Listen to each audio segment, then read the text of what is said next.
ഹിന്ദു ധർമ്മത്തോടും നമ്മുടെ സംസ്കാരത്തോടൊക്കെ നമുക്ക് അഭിമാനം വേണം. ആ അഭിമാനം നമുക്ക് ഉണ്ടാവുമ്പോഴും അതിനുവേണ്ടി പ്രവർത്തിക്കുമ്പോഴും മറ്റുള്ളവരെ കൊണ്ട് ചിലതൊക്കെ അംഗീകരിപ്പിക്കാനുള്ള തത്രപ്പാടിൽ അഭിമാനം അവഹേളനമായി മാറരുത്. ഇപ്പൊ കേരളത്തിൽ ചില സ്ഥലത്ത് സംഭവിക്കുന്നുണ്ട്. ഹിന്ദുക്കളുടെ കൂട്ടത്തിൽ നിൽക്കാത്ത എന്നാൽ നല്ലോണം ധർമ്മം പറയുന്ന, ധാർമ്മിക മൂല്യങ്ങളിൽ അടിയുറച്ച് വിശ്വസിക്കുന്ന വ്യക്തികൾ ചിലപ്പോൾ അവരുടെ ചില അഭിപ്രായങ്ങൾ, ചില വീക്ഷണങ്ങളും നമ്മളുടെ വീക്ഷണത്തോട് യോജിക്കുന്നില്ല എങ്കിൽ അവരെ കരിതേച്ച് കാണിക്കുകയും അവരെ അവഹേളിക്കുകയും അവരെ ഈ ധർമ്മത്തിനും സംസ്കാരത്തിനും വേണ്ടി പ്രവർത്തിക്കാത്തവരാക്കി തീർക്കുകയും ചെയ്യുന്ന ഒരു ട്രെൻഡ്. ഞങ്ങൾ വിശ്വസിക്കുന്നതും ഞങ്ങൾ പറയുന്നതും ഞങ്ങൾ ചെയ്യുന്നത് മാത്രം ശരി, നീ ഒറ്റയ്ക്ക് അങ്ങനെ ഒന്നും ചെയ്യണ്ട, ചെയ്യുകയാണെങ്കിൽ ഞങ്ങളുടെ കൂട്ടത്തിൽ നിന്ന് ചെയ്താൽ മതി എന്ന ധാരണ വെച്ച് പുലർത്തുന്നത് അത് അപകടകരമാണ്. ഇങ്ങനൊരു സംഭവം എനിക്ക് കുറേ കാലങ്ങൾക്ക് മുമ്പ് ദുബായിലുണ്ടായി. ഇത് ഞാൻ നേരത്തെ പറഞ്ഞിട്ടുള്ള കാര്യം തന്നെയാണ്.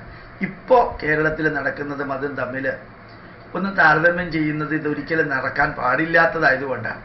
ദുബായിലെ കോൺസുലേറ്റിൽ ശരിക്കും 5 ദിവസം 3 ദിവസമൊക്കെ എൻ്റെ പ്രഭാഷണം ഉണ്ടാവാറുണ്ട്. ആരാധ്യനായ കോയമ്പത്തൂരുകാരൻ കൃഷ്ണമൂർത്തിയാണ് അതിന് മുഴുവൻ നേതൃത്വം നൽകുന്നത്. അടിച്ചു പൊളിച്ച് അദ്ദേഹം കോർഡിനേറ്റ് ചെയ്യാറുണ്ട്. അദ്ദേഹം അതിലൊന്നിലും മുമ്പിൽ നിൽക്കാറുമില്ല.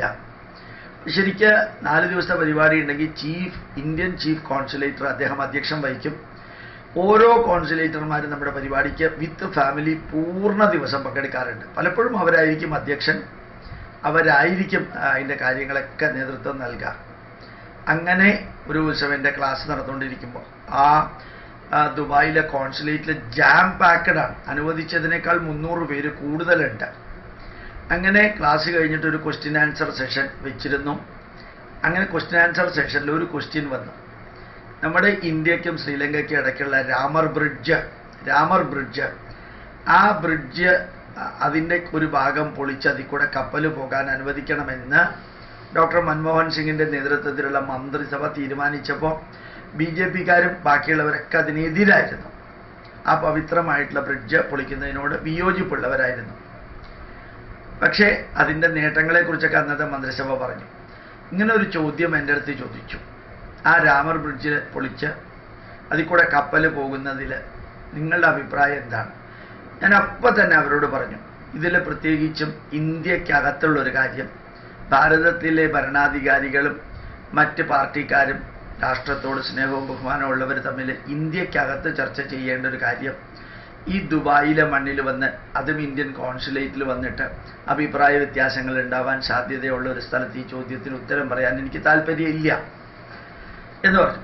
പിന്നെയും കുറേ പേര് ചോദിച്ചു. ഞാൻ പറഞ്ഞു, ആ ചോദ്യം ഒഴിച്ച് ബാക്കിയുള്ളതിന് ഉത്തരം പറയാം. ആ ചോദ്യം നിങ്ങൾക്ക് കിട്ടിയേ തീരുമെങ്കിൽ ഞാൻ നാട്ടിൽ പോയിട്ട് യൂട്യൂബിൽ അപ്ലോഡ് ചെയ്യാം, എൻ്റെ വീക്ഷണം എന്ന് പറഞ്ഞു. കുറേ കഴിഞ്ഞപ്പോഴത്തേക്കും വളരെ പ്രഗത്ഭരായിട്ടുള്ള 1-2 പേര് എഴുന്നേറ്റ് നിന്ന് പറഞ്ഞു, സാറ് മതത്തിൻ്റെയും നമ്മുടെ പൈതൃകത്തിൻ്റെയും നമ്മുടെ രാമായണത്തിൻ്റെയും ഹെറിറ്റേജിൻ്റെയും ഒന്നിൻ്റെയും വീക്ഷണം വേണ്ട, സയൻറ്റിഫിക്കലി സാറിന് ഇതിൻ്റെ മെറിറ്റും ഡീമെറിറ്റും പറയാൻ പറ്റുമോ ചോദിച്ചു. ഞാൻ ഇത്രയധികം നിങ്ങൾ നിർബന്ധിച്ച സ്ഥിതിക്ക് എൻ്റെ വീക്ഷണം പറയാമെന്ന് പറഞ്ഞിട്ട് പറഞ്ഞു, ഇത്രയും നീളത്തിലുള്ള ബ്രിഡ്ജിൽ ഒരു 100 മീറ്റർ വീതിയിൽ ഒരു ചെറിയൊരു പീസ് ഉണ്ടാക്കിയിട്ട് അതിൽ കൂടെ കപ്പൽ വിട്ടു എന്ന് വിചാരിക്കാം. എന്നിട്ട് ഞാൻ പറഞ്ഞു, ഇതവിടെ ഇരിക്കട്ടെ, സൂയസ് കനാല് മനുഷ്യരുണ്ടാക്കിയത്. ആ മനുഷ്യരത് ഉണ്ടാക്കുന്നതിന് കൂടുതൽ ഒത്തിരി പേര് അതിൽ മരിക്കുകയുണ്ടായി, രാപ്പകൽ വർക്ക് ചെയ്തിട്ട് മരിക്കുകയുണ്ടായി.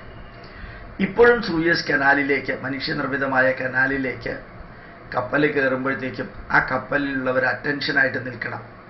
ആ കപ്പൽ സൂയസ് കനാൽ വിട്ട് അപ്പുറത്തേക്ക് പോകുന്നത് വരെ അവർ അറ്റൻഷനായിട്ട് ആ മനുഷ്യൻ്റെ പ്രയത്നത്തിന് ആദരവ് നൽകിക്കൊണ്ട് നിൽക്കണമെന്നാണ് റൂള് എന്ന് ഞാൻ വായിച്ചതിൽ നിന്ന് എനിക്ക് മനസ്സിലായി. ഇപ്പോൾ മാറ്റമുണ്ടോ എന്ന് എനിക്ക് അറിഞ്ഞുകൂടാ.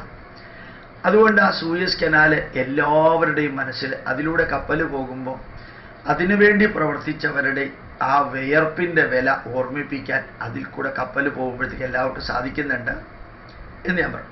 അതുപോലെ നമ്മുടെ പൂർവികരുണ്ടാക്കിയ ആ ബ്രിഡ്ജ് അതൊന്ന് ജനങ്ങളുടെ മനസ്സിൽ ഇന്നും ഓർമ്മിപ്പിക്കാൻ ഇത്രയും നീളത്തിലുള്ള ബ്രിഡ്ജിൻ്റെ ഒരു 100 മീറ്റർ ബ്രേക്ക് ചെയ്തിട്ട്, അതിനെ തകർക്കുകയല്ല, ബ്രേക്ക് ചെയ്തിട്ട് അതിൽ കൂടെ കപ്പൽ പോകുമ്പോൾ ആ കപ്പൽ അതിൻ്റെ അടുത്ത് എത്തുമ്പോഴത്തേക്കും എല്ലാ കപ്പലിലെയും പ്രവർത്തകർ അറ്റൻഷനായിട്ട് നിൽക്കണം. ശ്രീരാമനോടും നമ്മുടെ ഇതിഹാസത്തോടും ഭാരതീയ സംസ്കാരത്തോടും ഇങ്ങനെ ഒരു രാമർ ബ്രിഡ്ജ് ഉണ്ടാക്കാനായിട്ട് പ്രയത്നിച്ച മനുഷ്യരോടും മൃഗങ്ങളോടും എല്ലാവരോടുമുള്ള കടപ്പാട് അറിയിക്കാനായിട്ട് നമുക്ക് അങ്ങനെ ഒരു വഴി ഉണ്ടാക്കണം. അങ്ങനെ വഴി ഉണ്ടാക്കുമ്പോൾ ഒന്ന് ശ്രീരാമനെക്കുറിച്ചും രാമേശ്വരത്തെക്കുറിച്ചും നമ്മുടെ രാമായണത്തെക്കുറിച്ചും എല്ലാം ഓർമ്മിപ്പിക്കാനുള്ള ഒരു അവസരം കിട്ടും. ഇത് മാത്രമല്ല, ശ്രീലങ്ക ചുറ്റി വരുന്ന കപ്പൽ ഒരു 10-26-30 മണിക്കൂർ സേവ് ചെയ്യും. അതിൻ്റെ ഇന്ധനവും നമുക്ക് സേവ് ചെയ്യാൻ സാധിക്കാം. വിദേശ കപ്പലുകൾ, ഇന്ത്യൻ സുഹൃത്തുക്കളായിട്ടുള്ള വിദേശ കപ്പലുകൾ ഇതിൽ കൂടെ പോകുമ്പോൾ നമുക്ക് അവരിൽ നിന്ന് ഇന്ത്യയിലെ വെള്ളത്തിൽ കൂടെ പോകുന്ന, ഇന്ത്യൻ ബൗണ്ടറിക്കകത്ത് കൂടെ പോകുന്നതിന് നമുക്ക് നല്ല രീതിയിൽ അതിൽ ടോള് പിരിക്കാനും സാധിക്കും. അവർക്കും സേവിങ് ആണ്. കറങ്ങിത്തിരിഞ്ഞ് 2 ദിവസം നഷ്ടപ്പെടുന്നതിന് പകരം ഇവർക്ക് വളരെയധികം ലാഭം ഉണ്ടാവും. ഫ്യൂവൽ ലാഭം ഉണ്ടാവും, ടൈം ലാഭം ഉണ്ടാവും. നമ്മുടെ ഇന്ത്യൻ കപ്പലുകൾക്ക് തന്നെ ബോംബെയിൽ നിന്നും മാംഗ്ലൂരിൽ നിന്നും ഗോവയിൽ നിന്നും എല്ലാം വിശാഖപട്ടണത്തേക്കും അതുപോലെ തന്നെ തൂത്തുക്കുടിയിലേക്കും മദ്രാസ് എയർപോർട്ടിലേക്കും കൽക്കട്ട എയർപോർട്ടിലേക്കും പോകാൻ 2 ദിവസത്തെ സേവിങ് ഉണ്ടാവും. അതുകൊണ്ട് ഒരു 100 മീറ്റർ മാത്രം പവിത്രമായിട്ട് പൊളിച്ച് കപ്പൽ പോകാൻ അനുവദിക്കണം എന്നാണ് എൻ്റെ ശാസ്ത്രീയ വീക്ഷണം എന്ന് ഞാൻ പറയേണ്ടായി.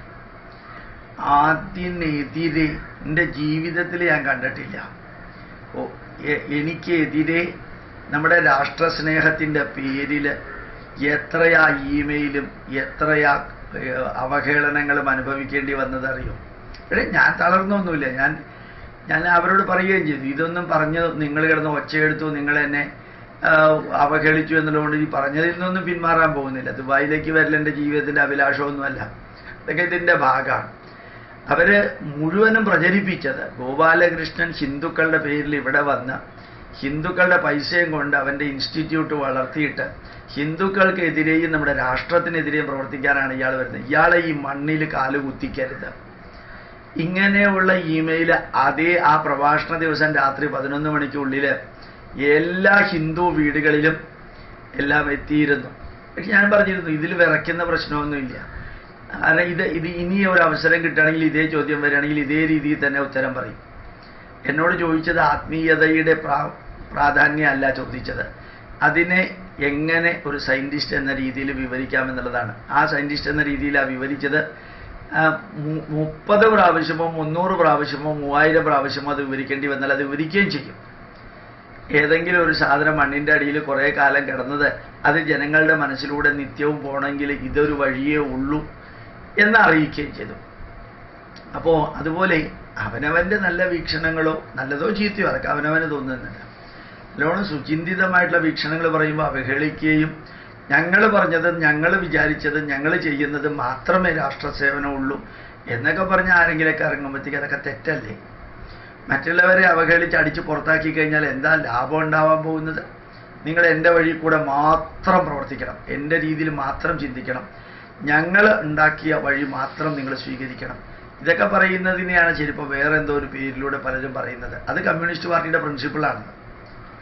അത് നമ്മൾ അറിയണം. ഒരു കുടുംബത്തിൻ്റെ വാഴ്ചയ്ക്ക് വേണ്ടി മാത്രം ജീവിക്കുന്ന കോൺഗ്രസ്സുകാർ അങ്ങനെ അല്ലല്ലോ. മറ്റുള്ളവർ ഒരു കുടുംബത്തിനെയും ഒരു വ്യക്തിയും ഫോക്കസ് ചെയ്യാറില്ല.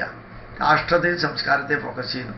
രാഷ്ട്രത്തിനും സംസ്കാരത്തിനും നന്മ കിട്ടുന്നത് എന്തോ അതിനു വേണ്ടിയിട്ട് പല പല വീക്ഷണങ്ങളിലൂടെ പലരും പറയുന്നതിൻ്റെ പുറകിൽ എന്താണോ ഉള്ളതെന്ന് മനസ്സിലാക്കാനുള്ള കഴിവ് കൂടി ഉണ്ടെങ്കിലേ നമുക്ക് നമ്മുടെ രാഷ്ട്രത്തെ ശോഭയോടുകൂടി മുമ്പോട്ട് കൊണ്ടുപോകാൻ സാധിക്കുള്ളൂ. ഒരു വിഭാഗക്കാർ പറഞ്ഞതും വിചാരിക്കുന്നതും മാത്രമാണ് എപ്പോഴും സത്യം എന്നുള്ളതില്ല. ഒരുപക്ഷെ അത് സത്യമായിരിക്കാം. ആ സത്യത്തെ കൂടുതൽ പ്രശോഭിതമാക്കാൻ മറ്റുള്ളവരുടെ വീക്ഷണങ്ങൾ കൂടി ചേർക്കുന്നത് നല്ലതല്ലേ?